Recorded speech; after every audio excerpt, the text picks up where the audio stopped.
चित्र पण दिसतंय या सगळ्या याच्यामध्ये बऱ्यापैकी. झुकलंच पाहिजे ना, लोकांसमोर झुकण्यात सरकारला लाज कसली? लोकतंत्रामध्ये सरकारला लोकांसमोर झुकावं लागतं, त्यात काय? नाही, असं आहे की काही गुन्हे इतर राज्यातनं अजून मागे घेण्याच्या संदर्भात काही सरकारशी बोलणं झालं का? म्हणजे बोलणं चालू आहे, आश्वासन दिलं होतं, लेखी अजून काही आले नाही, आम्ही त्याचीच वाट बघतोय. आणि पण न्यूज येत आहेत, रिपोर्ट्स येत आहेत की बाकी राज्यात खूप त्रास देत आहेत स्टुडंट्सला. दिल्लीमध्ये चालू आहे, मला बरेचसे कॉल आले की त्यांच्या स्टुडंट्सच्या घरी पोलीस चालली आहे, तर सरकारने थांबावं, नाही तर हा अजून वाढेल आणि त्या सरकारला मागा. आक्षेप घेतलाय, बुलेट्स ज्या मारल्या पोलिसांनी त्यावर सुद्धा तुम्ही आक्षेप घेतला.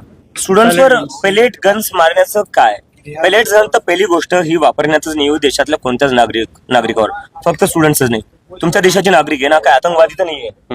काय म्हणून तुम्ही पेलेट गन वापरले? ज्यांनी कोणी पेलेट गन्सची ऑर्डर दिले, मग ते अमित शहा किंवा असू नये, त्यांच्यावर कारवाई झाली पाहिजे.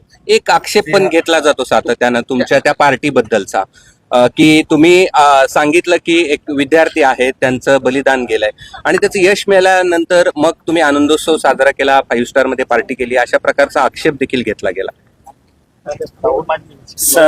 36 दिवस जेवढे व्हॉलेंटियर्स होते, 36 दिवस 45 डिग्रीच्या उन्हात बसलेले ते, पाऊस आला तेव्हाही ते बसलेले तिथं, संघर्ष केलेला आहे त्यांनी. त्याच्यानंतर जर एवढा मोठा विजय भेटला तर मग त्यात काय? हे भाजपवाले इलेक्शन जिंकल्यावर काय करतात?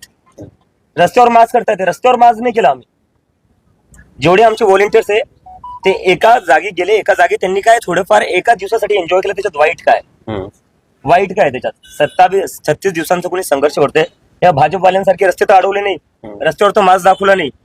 पण एवढंच आहे की 21 विद्यार्थ्यांच्या आत्महत्येनंतर 21 विद्यार्थ्यांनी आत्महत्या केली आणि त्यानंतर हे आंदोलन झालं आणि त्यानंतर ही पार्टी आहे, यावरती जास्त करून मला तुम्हाला हे विचारायचं, 21 विद्यार्थ्यांच्या आत्महत्येनंतर धर्मेंद्र प्रधानचं स्वागत करताना भाजपला लाज नाही वाटली संसदेत?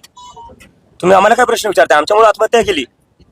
अभिजित, एक वेगळा प्रश्न, घरी आल्यावर नेहमी स्पेशल असतं, मुलांच्या उदाहरणाने स्वागत करण्यात आलं, सगळे आनंदी आहे, खुश आहे. आमचा मुलगा आता घरी थांबेल बरंच वेळ, असं पालक सांगतायत. भाऊ थांबायची इच्छा आहे, पण काही जास्त वेळ थांबता येणार नाही. बरं, एक आणखीन असं आहे की आई वडिलांनी सकाळी बोलताना असं म्हटलं की अभिजित आता आमचा गुरु झालाय, आमचा पालक झालाय. देशाला त्यांनी काहीतरी दिलंय. हा क्षण किती महत्वाचा आहे या आंदोलनानंतरचा? काही क्षण महत्वाचा नाही, घरात गेलो मला चापटा पडतील. वडिलांची भीती वाटते. सरकारला घाबरत नाही. अभिजित सरकारला घाबरत नाही, पण आई वडिलांना घाबरतो थोडं. थोडंफार घाबरावंच लागलं.